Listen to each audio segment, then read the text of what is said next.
कांग्रेस में थी, मैं 62,000 वोटों से जीतती थी। पूर्व मंत्री और सिंधिया समर्थक इमरती देवी का एक बयान तेजी से वायरल हो रहा है। दरअसल डबरा में एक कार्यक्रम के दौरान इमरती देवी ग्वालियर से बीजेपी प्रत्याशी भरत कुशवाहा के लिए वोट मांग रही थी। इसी दौरान उन्होंने कहा कि मैं कांग्रेस में थी तो जीतती थी। इमरती के इस बयान के बाद राजनीतिक गलियारों में इसके अलग अलग मायने निकाले जाने लगे हैं। कांग्रेस में थी, मैं 62,000 वोटों से जीतती थी, लेकिन जब भारतीय जनता पार्टी में आई हूं और चुनाव लड़ी हूं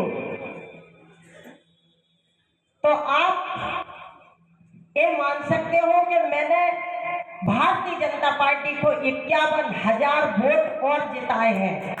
हमारे सांसद जी 6-7 वोट से जीते थे, लेकिन ये तो 51,000 अपन को भारतीय जनता पार्टी में ज्यादा मिल गए। वहीं इमरती देवी ने यह भी बताया कि किस तरह के लोगों से बचना चाहिए। उन्होंने कहा कि बीजेपी हमारी मां है, लोग मंच से कुछ और कहते हैं और करते कुछ और है। हमें ऐसे लोगों से बच के रहना चाहिए और बीजेपी को हर हाल में जिताना है।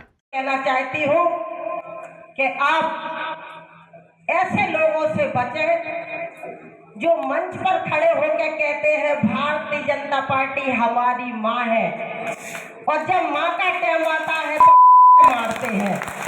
माँ तो माँ होती है। आज मंच से इमरती देवी कह रही है कि भारतीय जनता पार्टी हमारी माँ है।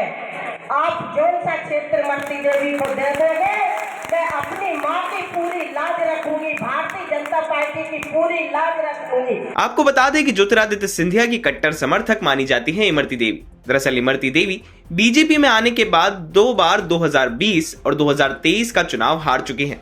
अपने समधी कांग्रेस के सुरेश राजे से हार का ठीकरा इमरती भीतर घातियों पर ही थोपती है। यही नहीं, उन्होंने बीजेपी में चल रही गुटबाजी को लेकर इशारा करते हुए कहा कि जो भी कार्यकर्ता बीजेपी को अपनी मां मानेगा वही सच्चा कार्यकर्ता है। ग्वालियर से सर्वेश पुरोहित की रिपोर्ट, एमपी तक।